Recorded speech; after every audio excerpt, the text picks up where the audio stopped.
Very sweet. I love it. Ito ang iyong katanungan, Jocelyn.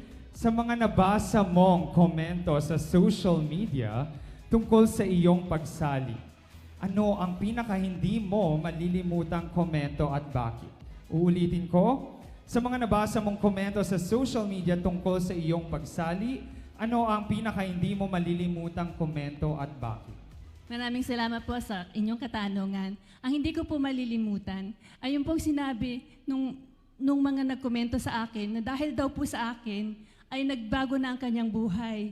Dahil po ngayon po ay gusto na rin po niyang kumain ng healthy, mag-exercise na daw po siya at sabi niya po na magiging positive na rin po ang attitude niya sa buhay. Kaya natutuwa po ako kasi nagbago po ang buhay niya dahil sa akin.